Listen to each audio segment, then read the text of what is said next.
Bismillahirrahmanirrahim. Assalamualaikum warahmatullahi wabarakatuh.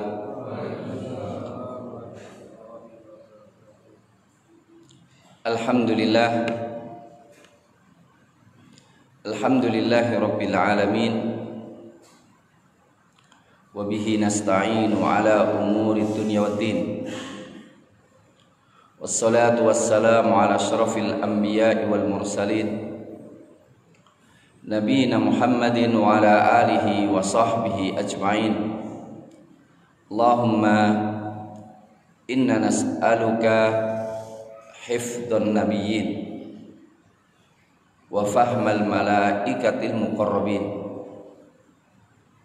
wa taufiqi rabbil alamin birahmatika ya arhamar rahimin. Ma'asyiral muslimin hafizakumullah. Kita masih merenungi dan mempelajari hadis yang ke-9 dari kitab Jami'ul Ulumi wal Hikam, yaitu satu tentang adab belajar ilmu, yang kedua adab di dalam menyikapi perintah dan larangan Rasul, yaitu hadis Abu Hurairah. Kita ulang. An Abi Hurairah radhiyallahu anhu qala sami'tu Rasulullah sallallahu alaihi wasallam yaqul ma nahaitukum anhu fajtanibu. Apa yang aku melarang kalian dari melakukannya, maka hendaklah kalian jauhi larangan tersebut. Wa ma amartukum bihi, dan apa yang aku perintahkan kalian dengannya untuk dilaksanakan, fa'tu minhu mastata'tum, datangilah apa yang diperintahkan itu, mastata'tum, sesuai kelimak kemampuan kalian. Fa innama ahlakal ladzina min qablikum, maka tiada lain yang membinasakan orang-orang sebelum kalian, kasratu masailihim, banyaknya pertanyaan-pertanyaan mereka, banyaknya permintaan-permintaan mereka, wa ikhtilafuhum ala anbiyaihim, dan perselisihan mereka, penentangan mereka, pembangkangan mereka terhadap nabi-nabi mereka. Rawahul Bukhari wa Muslim. Ma'asyiral muslimin hafizakumullah. Di sini ada beberapa poin. Poin pertama adalah ma nahaitukum anhu fajtanibu. Apa yang aku melarang kalian dengannya, hendaklah kalau kalian jauhinya. Di sini akan kita bacakan apa yang disampaikan oleh Imam Ibnu Rajab, bahwa dalam hal nafilah atau yang sunnah, perintah tapi sunnah, dibandingkan dengan larangan, maka meninggalkan larangan atau meninggalkan yang dilarang adalah jauh lebih utama dibandingkan laksanakan yang sunnah-sunnah. Kenapa? Karena meninggalkan apa yang dilarang tidak disyaratkan adanya kemampuan, walaupun meninggalkan sebagian larangan itu memerlukan energi yang kuat. Tetapi di sini tidak disyaratkan. Apa yang kularang kalian tinggalkan. Adapun apa yang aku perintahkan laksanakan semaksimal kemampuan Anda. Kalau nggak mampu ya dimaafin. Tapi kalau meninggalkan larangan tidak ada syarat, sesuai kemampuan. Walaupun saya garis bawahi, meninggalkan yang dilarang itu kadang-kadang ada sesuatu yang sifatnya berat. Contohnya apa? Bawahan diperintahkan atasan untuk melakukan kezaliman. Tidak melaksanakan kezaliman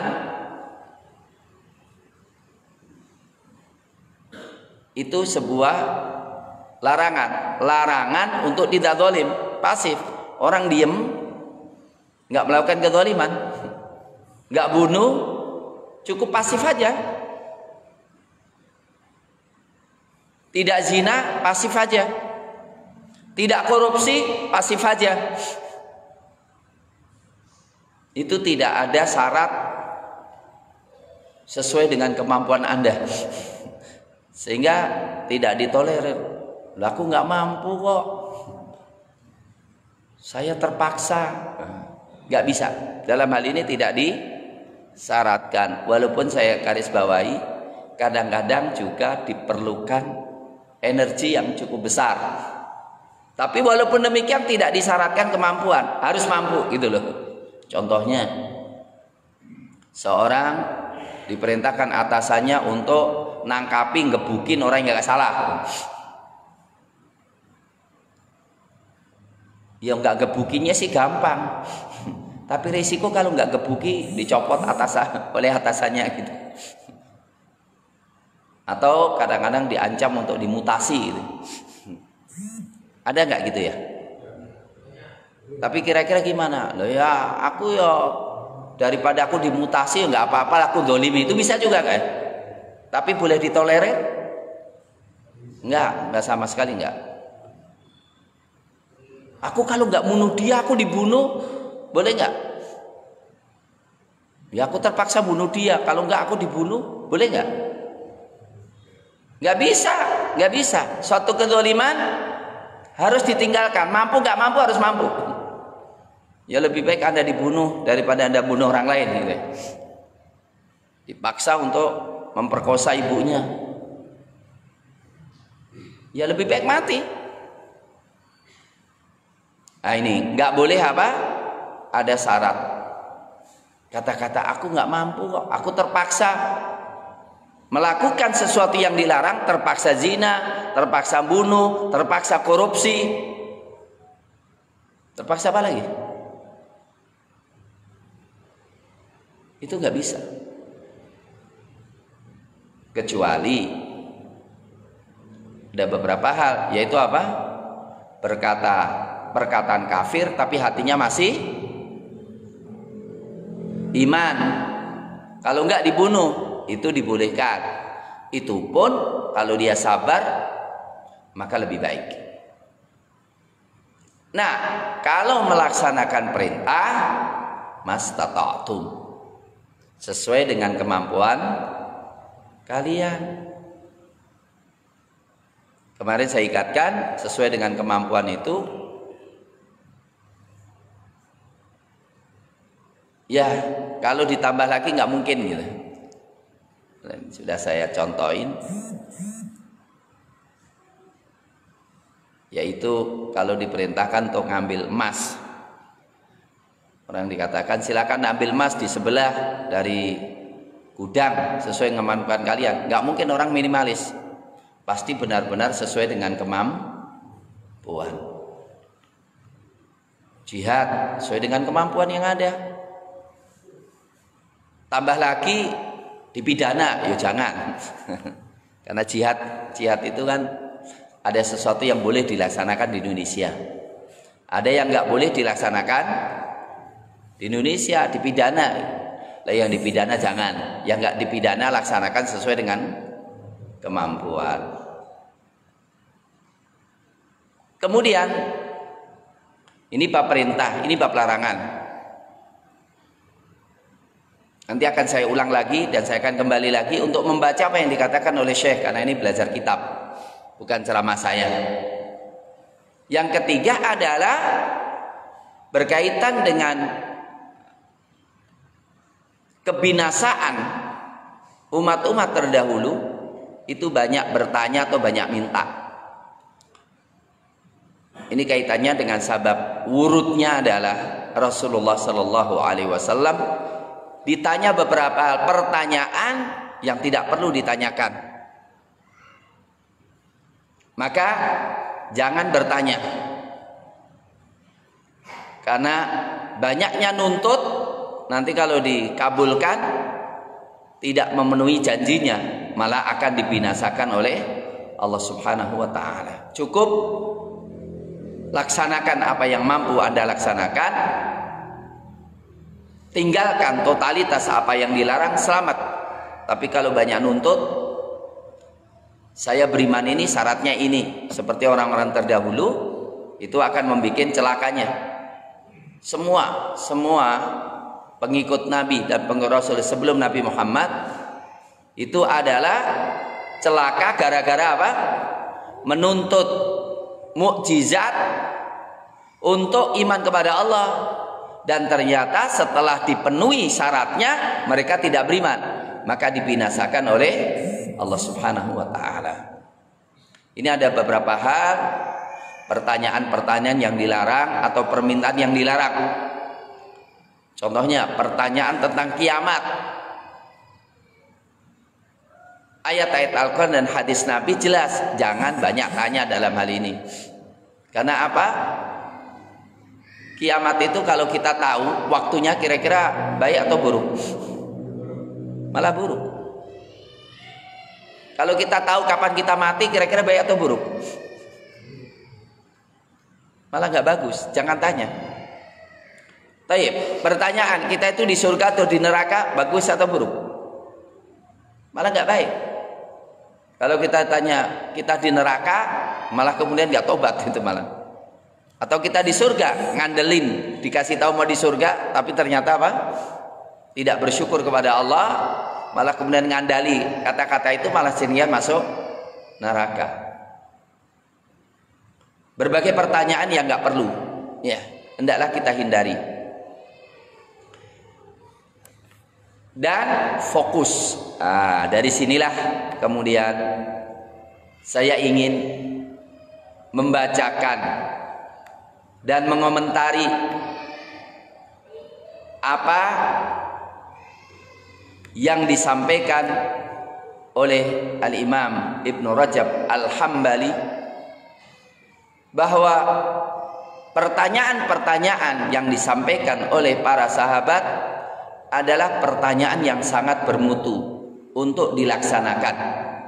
Dan hendaklah kalau kita tanya untuk mengetahui hukumnya dan kita komitmen dengan hukum itu, atau bagaimana caranya supaya kita bisa bertambah komitmen terhadap hukum, baik perintah maupun larangan atau batas-batas.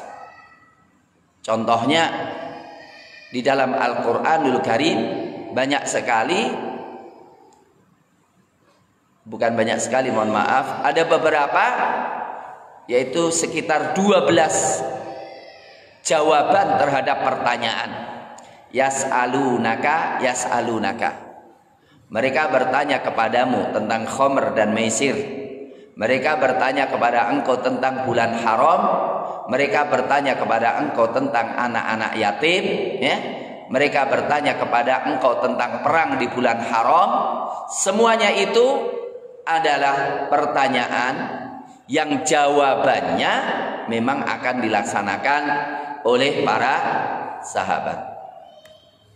Dan memang pertanyaan adalah, ketika pertanyaannya cerdas, adalah merupakan jalan untuk mendapatkan ilmu.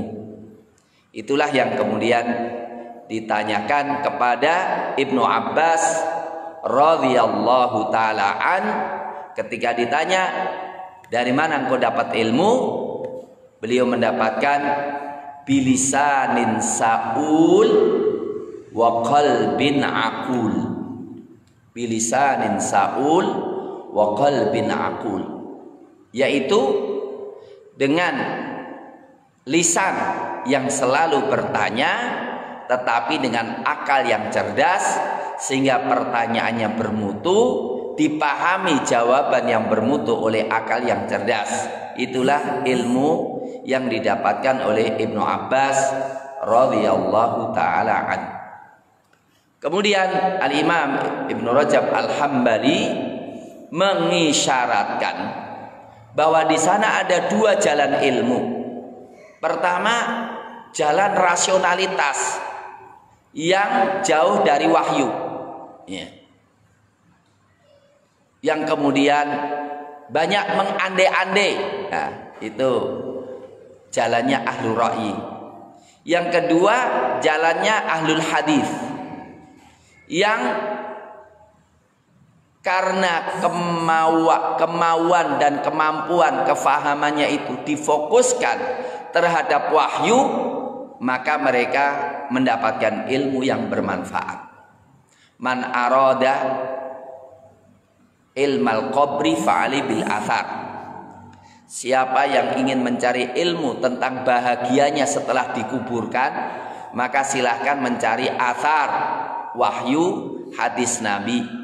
Wa man arada ilmal khubzi, ya, siapa yang ingin mengendaki ilmu roti, maksudnya ilmu tentang makan dan minuman, ya, fa'ali bil ra'yi, silahkan dengan logika. Dan beliau mengatakan orang-orang yang semacam ini yang lebih concern dengan apa, memahami apa yang Allah turunkan kepada Rasulnya, dan bagaimana agar supaya dia bisa mengamalkan perintah Allah dan perintah Rasulnya, dan mengimani serta mendakwahkan dan mengamalkan apa yang Allah turunkan kepada Rasulnya, itu adalah kunci kesuksesan dalam belajar. Wa malakul amri kullihi ayyaqsida bidzalika wajhallah. Ya, tujuan pertama adalah ketika ngaji untuk mencari ridha Allah. Yang kedua, taqarrub kepada Allah, mendekatkan diri kepada Allah, bima'rifati ma unzila ala rasulih, mendekatkan diri dengan memahami apa yang diturunkan kepada Rasulnya, wasuluki tariqihi, dan meniti jalan Rasul, wal amala bidzalika, dan mengamalkannya, wa du'ail khalqi ilaihi, dan mengajak seluruh makhluk untuk mengikuti Rasulullah. Wa man kana kadzalik, dan siapa yang jalan ilmunya demikian, Allah memberikan taufik, meluruskan, mengilhamkan petunjuk baginya, dan mengamalkan, memberikan ilmu apa yang dia tidak ketahui, dan termasuk orang-orang yang disanjung oleh Allah dalam ilmunya. Innama yakhsyallaha min ibadihil ulama. Dia termasuk orang yang takut kepada Allah yang dalam ilmunya. Wa minar rasikhina fil ilm, dan orang yang dalam ilmunya, ya. Kemudian ma'asyiral muslimin, poin ketiga tentang larangan banyak bertanya yang tidak ada manfaatnya dan larangan menyelisih Nabi adalah isyarat. Anda tahu perintah, pikiran Anda laksanakan perintah itu, dan husnudzon kepada yang memerintah. Ini kalau kita ingin refleksi sekarang ini, kenapa kita jati diri kita sebagai umat Islam kok nggak jelas? Kita tidak memahami perintah Allah kok. Kemudian sudah suudzon dengan perintah Allah. Contohnya Allah merintahkan amar ma'ruf nahi mungkar, memerintahkan jihad, memerintahkan tegakkan syariah, aturlah dunia ini dengan syariah. Orang-orang Islam sendiri, hatta profesor udah curiga gitu ya. Maka sampai haram melaksanakan pemerintah seperti pemerintah Rasul. Ada yang ngomong gitu nggak? Ada. Aku nggak nyebut nama loh. Tapi ada nggak yang ngomong gitu? Mohon maaf, orang yang ngomong gini, itu hukumnya dalam Islam gimana? Mengharamkan loh. Mengharamkan melaksanakan pemerintah yang dilaksanakan oleh Rasulullah. Itu sudah murtad itu. Itu sudah murtad itu, benar murtad itu. Kok kenapa nggak husnudzon ya? Kalau suudzon ya kepada selain Rasul gitu loh. Nah ini contoh ya, contoh. Jadi kalau ada perintah jihad, ada nggak perintah jihad? Pahami husnudzon kepada perintah jihad. Husnudzon kepada perintah jihad, husnudzon kepada perintah syariah, itu penting. Nah kalau nggak mau memahami dan suudzon ya nggak mungkin. Nah untuk itu coba kita lihat. Ada beberapa riwayat yang sangat penting tentang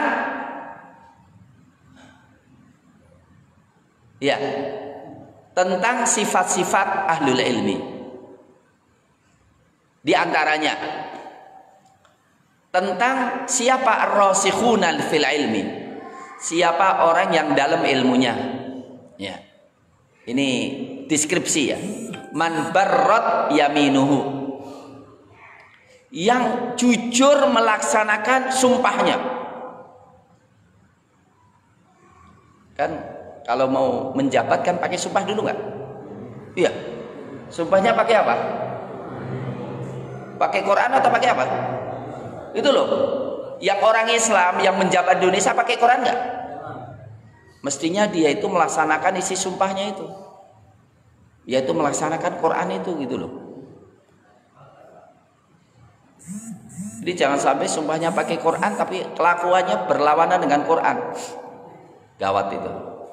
Wa sadaqa lisanuhu, dan jujur lisannya, ngaku iman kepada Allah, ngaku iman kepada surga, lah kok nggak mencari surga gitu. Wastaqama qalbuhu, dan lurus hatinya. Wa man affa batnuhu wa farjuhu, ini penting banget. Dan orang yang menjaga perutnya supaya tidak kemasukan barang haram sedikit pun. Ingat, barang haram masuk ke perut Anda, sholat Anda gak diterima, puasa Anda gak diterima, sedekah Anda gak diterima. Wah, akhirnya kesel, ya udah kalau nggak sholat, ya sekalian tak masuk neraka. Ingat, wa farjuhu, dan kemaluannya, jaga kemaluan baik-baik itu. Ya, jangan diumbar gitu. Ya Allah, di Jakarta sudah. Nauzubillah min dzalik.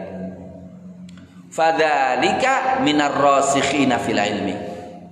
Itulah orang-orang yang dalam ilmunya.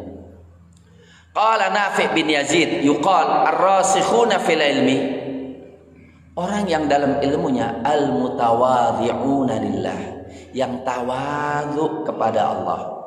Tawadhu kepada Allah.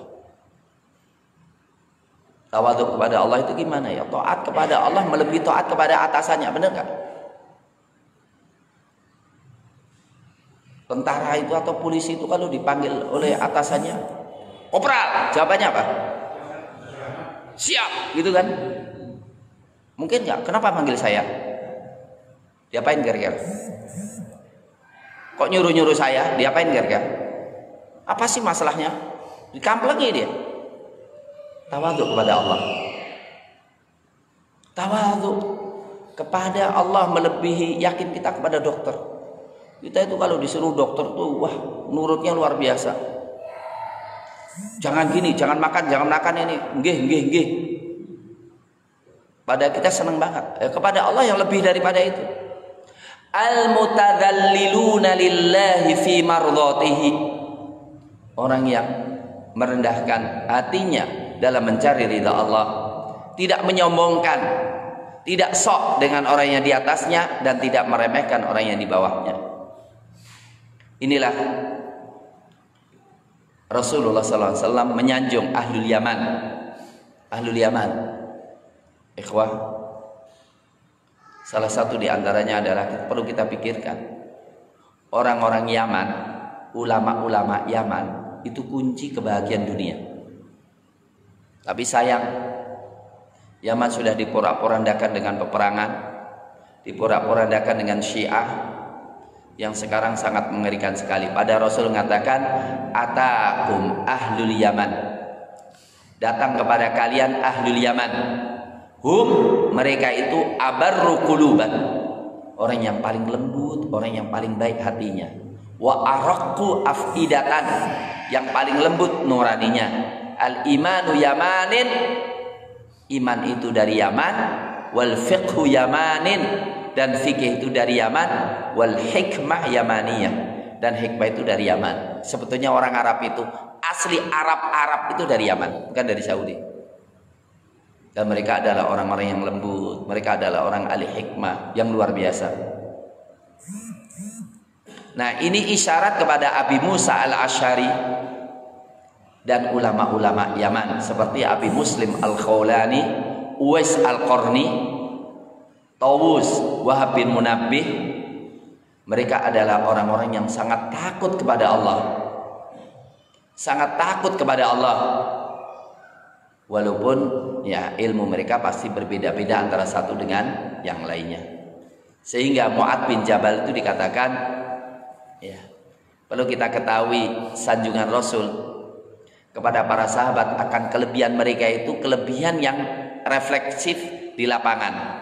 Contohnya Mu'adz bin Jabal, kata Nabi, a'lamun nas bil halali wal haram Mu'adz bin Jabal. Tahu halal haram dan komitmen dengan halal dan haram. Kemudian a'lamu bil qadha, orang yang paling paham terhadap peradilan adalah Ali bin Abi Thalib. Kemudian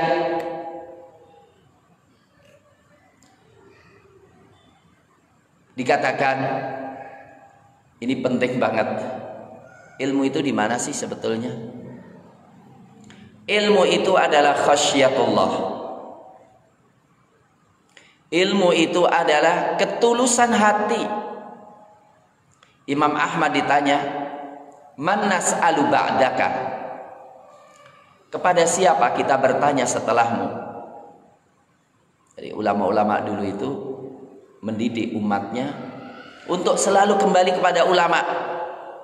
Dan ketika ulama meninggal, mereka kemudian bertanya, kepada siapa aku bertanya kalau engkau sudah meninggal? Qal Abdul Wahhab al-Warraq, yaitu Abdul Wahhab al-Warraq. Qila lahu innahu laisa lahu ittisa' fil ilmi, dia bukan orang yang luas ilmunya, wa Imam Ahmad. Qala innahu rajulun salihun mithluhu yuwaffaq li isabatil haqq, tapi dia orang soleh, punya dasar ilmu, dia orang soleh, insya Allah ditunjukkan kepada kebenaran. Jangan seperti sekarang, orang yang kelihatannya gelarnya mentereng, doktor, profesor, tapi kelakuannya tidak merefleksikan ilmu yang dikira, jangan diikuti. Kemudian Imam Ahmad ditanya tentang Ma'ruf al-Karhi. Qal kana mahu aslul ilmi, dia punya dasar ilmu, dia punya akar ilmu. Apa? Khasyatullah, takut kepada Allah.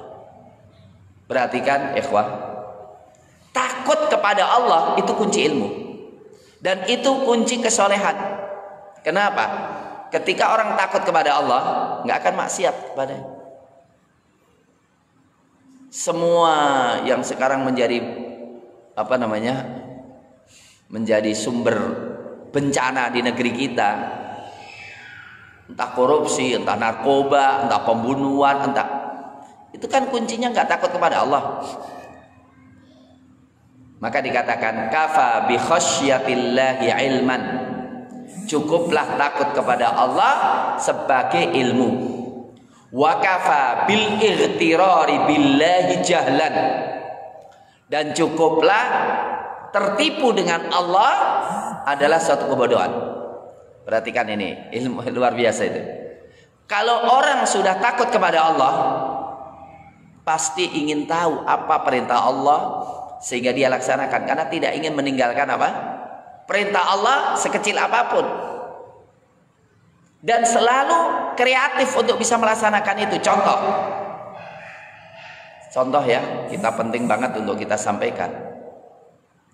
Saya ingin tanya, kira-kira potensi kita masuk neraka besar atau kecil? Saya tanya, kira-kira potensi kita masuk neraka besar atau kecil? Besar ya? Jawabannya apa?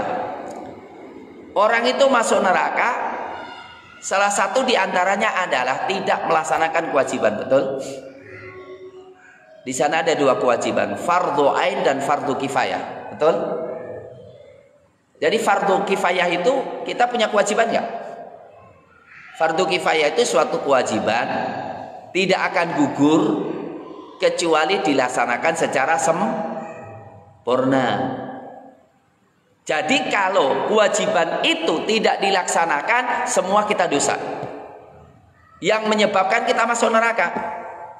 Contoh, narkoba itu fardu kifayah bukan? Fardu kifayah. Sudah ada yang melaksanakan antisipasi terhadap narkoba? Sudah. Tapi cukup nggak?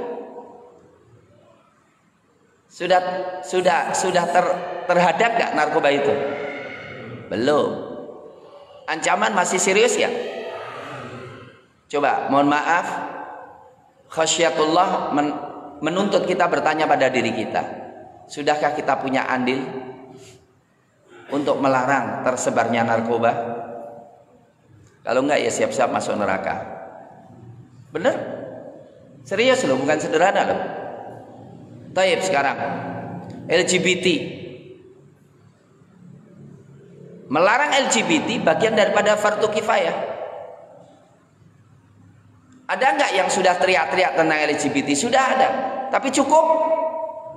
Sangat jauh daripada cukup. Jadi kalau nanti LGBT menguasai Indonesia, kemudian kita kena dampaknya, kira-kira apakah kita merasa selamat dari api neraka? Enggak. Apa yang sudah kita laksanakan itu untuk menghadang LGBT?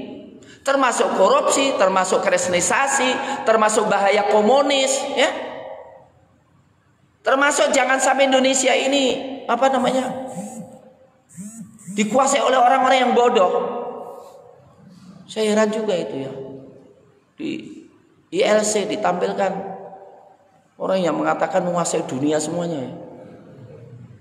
Hatta profesor-profesor tidak ada jalan kecuali tertawa aja gitu. Tertawanya itu nggak tahu, bingung apa gitu. Setiap hari selalu ada apa? Berita-berita yang lucu. Memang Indonesia itu kelihatannya banyak stres, maka perlu hiburan. Salah satunya ya banyak lelucon-lelucon itu. Ala kulli halin saya katakan bahwa khasyatullah, bagaimana kita bisa ikut andil dalam melaksanakan perintah Allah, termasuk menghadang kemungkaran-kemungkaran tadi, itu menuntut kita untuk banyak punya kecerdasan, punya keterampilan, punya apa? Peran dalam hal itu. Termasuk juga khasyatullah, melanggar larangan Allah, maka harus ada kecerdasan di dalam meninggalkan apa yang dilarang oleh Allah Subhanahu wa taala. Ma'asyiral muslimin, hafizakumullah. Selanjutnya, sekali lagi kita kembali kepada apa yang dikatakan oleh Al-Imam Ibnu Rajab Al-Hambali. Beliau mengatakan dari hadis innama idza nahaitukum an syai'in fajtanibu, mengatakan bahwa larangan itu lebih berat dibandingkan perintah. Saya ulang lagi apa yang saya omongin, karena apa yang saya omongin itu ada diomongkan oleh Ibnu Rajab. Li'anna nahya lam yurakhas firtika bi syai'in minhu, Karena larangan itu tidak ada kompensasi untuk melanggarnya sedikit pun dan selamanya. Dan tidak boleh orang katakan apa? Aku kemarin kan sudah meninggalkan larangan. Atau kan nanti aku tinggalkan larangan, nggak bisa. Meninggalkan larangan itu sifatnya selama-lamanya. Karena kalau perintah ada perintah. Kalau perintah itu dilaksanakan sekali atau dua kali atau terus menerus. Ada yang sekali, bener nggak? Tapi kalau larangan harus ditinggalkan selama-lamanya. Wal amru quyida bihasbil istita'ah. Adapun perintah pelaksanaannya disyaratkan sesuai dengan kemampuan. Ini perkataan Imam Ahmad bin Hambal. Maka saya ingin tegaskan, penting banget. Ayo kita fokuskan untuk meninggalkan yang dilarang oleh Allah dari kabair maupun shaghair.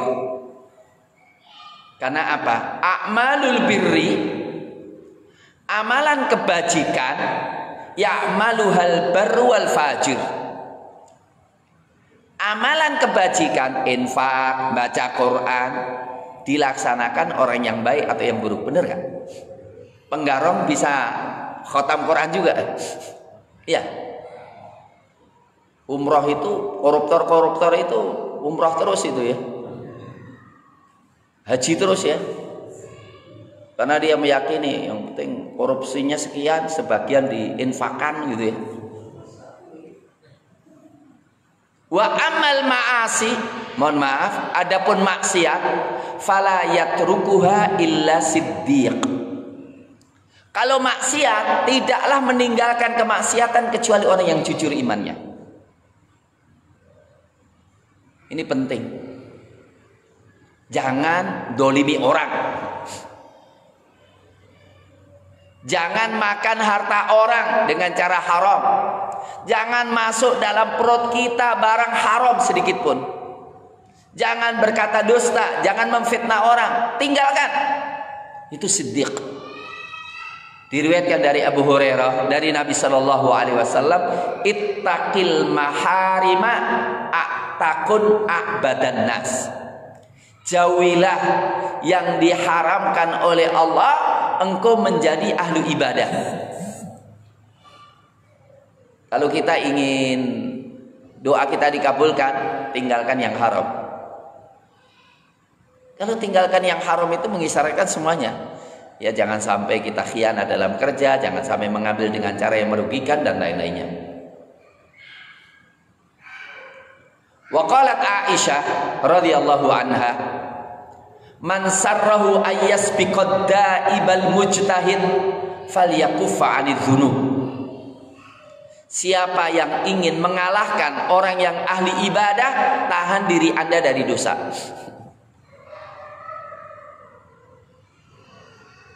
Kata Hasan Al-Basri, ma'ubbidal abiduna bisyai'in. Tidaklah ahli ibadah dijadikan beribadah kepada Allah dengan sesuatu afdhala min tarki ma nahahumullahu anhu. Jadi tidaklah seseorang ahli ibadah itu dijadikan ibadah kepada Allah lebih utama daripada meninggalkan apa yang dilarang oleh Allah. Jadi kalau bisa meninggalkan apa yang dilarang Allah adalah ahli ibadah. Ini kata Hasan Al-Basri.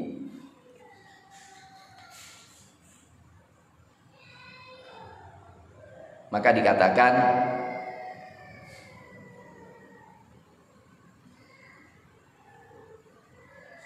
tarkudanikin mimma yakrahullah ahabba ilayya min 500 hajjah. Jadi meninggalkan ya 1 gram yang haram lebih baik daripada 500 kali haji. Mengembalikan 1 danik yang haram lebih baik daripada 100.000 dinar. 100.000 dinar itu berarti berapa? 400.000 gram. Pirang kilo emas wih. Jadi kita itu meninggalkan, mohon maaf kalau bahasa kita ya, meninggalkan 5.000 rupiah yang haram itu lebih utama daripada kita infak 1 miliar. Iya.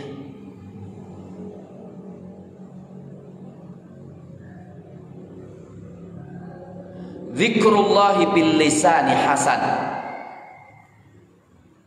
Mengingat Allah dengan lisan itu baik. Wa afdalu minhu, dan lebih baik daripada zikir dengan lisan ayyazkurullahal abdu indal ma'siyah fayumsiku anha. Zikir kita zikir bagus, tapi lebih bagus apa? Orang itu ketika mau maksiat, dorongan maksiat, mau melakukan, kemudian ingat Allah, berhenti. Itulah makna apa? Innamal mu'minuna alladzina idza dzukirallahu wajilat qulubuhum. Ingat Allah kok hatinya gemetar, takut itu apa? Maksudnya kalau dia maksiat, dia itakilah tuh, langsung berhenti dari kemaksiatan itu. Abdullah ibnul Mubarak mengatakan, an arudda dirhama min syubhatin, aku menolak 1 dirham dari syubhah. Apalagi mosok BPJS gajinya katanya sampai 345 juta per bulan. Itu kira-kira zalim atau enggak itu? Itu ditentukan siapa kasih enggak gaji? Hah? Nentukan sendiri atau ada yang nentukan?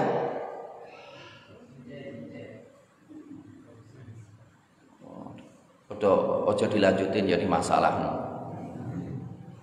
Dikatakan oleh Abdullah bin Mubarak, saya menolak dirham. Dirham itu 5.000. Karena syubhah lebih aku sukai daripada aku sedekah dengan 100.000. Maksudnya berapa? 1 juta dinar emas sampai 600.000 emas, 600.000 dinar. Artinya apa? Lebih baik yang syubhah kita tinggalkan daripada saya infak. Ya pastilah kalau sudah meninggalkan yang syubhah tambah infak itu ya tambah bagus gitu kan. Qala Umar bin Abdul Aziz, laisa taqwa qiyamul lail. Takwa itu bukan qiyamul lail, puasa Ramadan dan menggabungkan dua-duanya, akan tapi takwa melaksanakan apa yang Allah wajibkan, meninggalkan apa yang Allah haramkan, dan kalau bersama itu ada amalan maka insya Allah kebaikan. Artinya gini loh, Anda tidak ada manfaatnya apa melaksanakan sholat hebat tapi yang haram dijalankan terus. Tinggalkan yang haram, laksanakan kewajiban, kalau ditambah yang sunnah-sunnah, kebaikan. Sampai-sampai ini harus dipahami secara proporsional ya. Ada yang mengatakan, alangkah inginnya memang kalau aku tidak mampu kecuali hanya sholat 5 kali semalam, kalau mau tambah witir saja deh. Dan aku melaksanakan zakat, setelah itu tidak sedekah. Dan aku puasa Ramadan, setelah itu nggak puasa sunnah yang lainnya. Dan aku haji sekali saja. Kemudian aku mengambil kelebihan makananku, kemudian kujadikan itu untuk menahan diriku dengan apa yang aku haramkan. Apa artinya? Saya lebih baik sholat saya pas-pasan, haji saya pas-pasan, tapi saya tidak melakukan apa yang diharamkan oleh Allah Subhanahu wa Ta'ala. Maka dikatakan, ringkasan dari ucapan mereka, meninggalkan yang diharamkan oleh Allah walaupun sekecil itu lebih baik daripada melaksanakan yang sunnah-sunnah dari ketaatan. Iya. Kemudian dikatakan, kenapa melaksanakan perintah harus sesuai dengan kemampuan? Karena melaksanakan perintah harus dengan kerja, dan kerja perlu apa? Perlu sarana-sarana, dan sebagian ada yang bisa kita lakukan, sebagian yang tidak. Untuk itu dalam masalah perpolitikan saya katakan, yang penting apa? Jangan kita melakukan kesyirikan, kekufuran. Jangan sampai kita mengimani demokrasi yang mengatakan suara terbanyak suara Tuhan, atau suara terbanyak suara kebenaran. Jangan sampai. Tinggalkan itu kemungkaran itu. Setelah itu laksanakan kita dakwah untuk kembali kepada Islam. Apapun yang kita dapatkan setelah itu, insya Allah khair ala khair.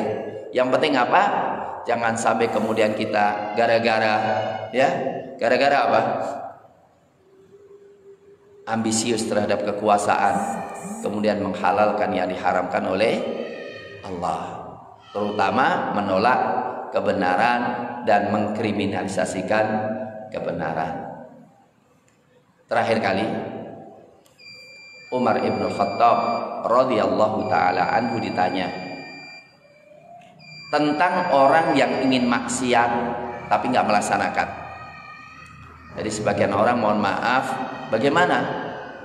Jadi gini, ada orang yang nggak pernah maksiat, tapi memang dijadikan oleh Allah hatinya itu jauh dari maksiat, benci kepada kemaksiatan.